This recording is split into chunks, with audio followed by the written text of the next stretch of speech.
Hey, greetings, friends. Bryant here, and welcome back to Clients Incoming. Today, I want to take just a few moments of your time and explain to you why our business does what it does, why I do what I do here, and why it's important to you. To do that, I need to tell you a little story, though. We got to get in the Wayback Machine and head to my military days. So imagine, if you will, I'm a brand new platoon leader in the United States Army. I'm in 3rd Infantry Division, an awesome unit there, and I have no idea what I'm doing. I'm in charge of roughly 50 people, and I have no clue what to do. So I'm just kind of baptized by fire. I get in there, but what I'm really dependent upon is what we call our non-commissioned officers, or if you're not familiar with the military lingo, NCOs or non-commissioned officers are really what we call the backbone of the military. They are the ones that make the machine go. Without them, you really don't have a well-functioning organization. So I had one particular NCO who stood out to me above the rest. After a couple field exercises where we didn't do so well, I noticed that he was really squared away. But what was really interesting about him is he was younger than all of the other NCOs. So I went to him, his name was EJ. Before the next field exercise, I said, look, when we go out next time, I was watching you out there doing your thing. You're highly squared away. I want you to take the lead on our missions. Okay, every time we go out there to do a fight, I want you in the front. He resisted a little bit. And rightfully so, because he was the youngest. His point was, sir, I don't really like that decision because I'm the youngest. I'm the least senior NCO. I feel like somebody else should really carry that torch out of respect. And I said, I agree from a protocol perspective, but in terms of actually getting the mission done, I'd like to experiment with this, see what happens. Went out there, did our thing. We won, did really well. And it was cool. Fast forward to the Iraq War. At this point in the story, EJ has already left the unit and gone to 1st Infantry Division. We go through the Iraq War. We do our thing. We succeed. God bless. Me and my guys were able to deploy, fight, and come home pretty much unscathed. And the interesting thing there was the unit that EJ was in 1st Infantry Division. That was the unit that replaced us so we could go home. So as soldiers do when they finish a war, they come home, we have a parade, and everyone pats us on the back. And they actually sent us to Disney World on leave because Disney World was free for soldiers and where we were stationed wasn't far away. So I took my wife to Disney World. But when I got back to work, I remember being in one of the offices there, and my cousin came up to me. He was in the unit with me. And he says, I need to talk to you. I was like, okay, what's up? And he was like, so he uses his last name. He says, Sergeant Patterson died this morning. And we had another Sergeant Patterson in the unit. I was like, what? No, I just saw Sergeant Patterson a minute ago. He was up near headquarters. He's like, no. I'm talking about your buddy EJ. He was killed recently, and it was by an IED, or an improvised explosive device. And I really, if I remember it correctly, I didn't say much of anything. It just really hit me hard, because what I left out of the story when I fast forwarded was that EJ and I actually became friends. I knew his wife. I knew his family. We used to go to Bible studies together. And so that was really hard for me. And that was why my cousin came to give me the news.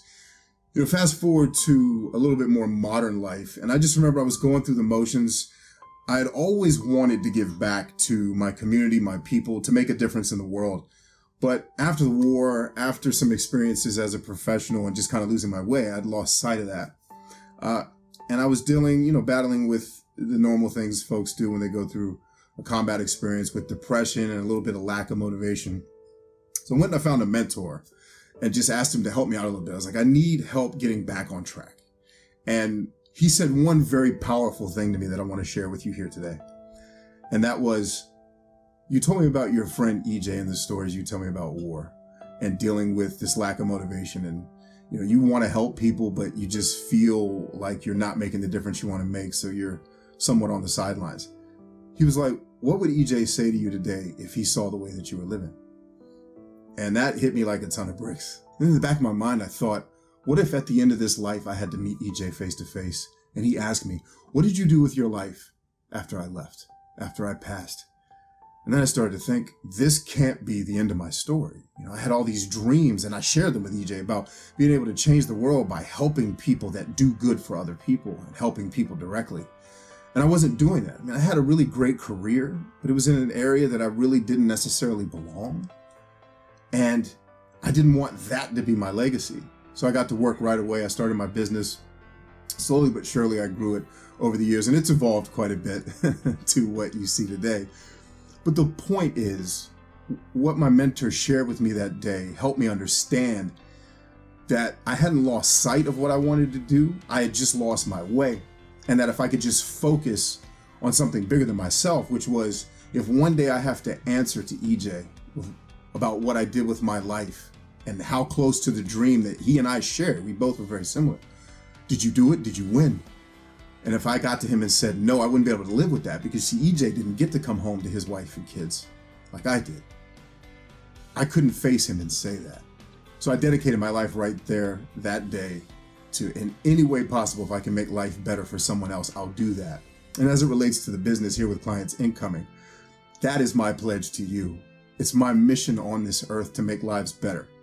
How do we do that with online strategies and digital marketing? Well, don't look at those things as anything more than a tool for you and I to accomplish the mission. One of the reasons I focus on contractors is because the work you all do very specifically impacts the lives of the people you touch in a very positive way. That's important to me. And if I can, in any way, not just help you make a better website so you can get more customers, that's part of it. But more customers and more revenue, that helps you to, at the end of the day, help more people. And if I'm behind the scenes, taking things out of your hands that don't need to be yours so that you can focus on your actual mission, which is rendering the services you promised, if behind the scenes I can put time back into your hands, then I help you win, which means your clients and your customers win, which means I win. And at the end of the day, if you multiply all of the work I do here and in the outreach and the philanthropy that I do, at the end of the day, I may just get to face Esau and tell him, I fought the fight, I ran the race, and I finished the course. And I'm hoping that's what I'll be able to do when I meet him. And I'm hoping you'll give me the chance to serve you in that same manner. It's been a pleasure talking with you. God bless you. Thanks. And I'll see you soon.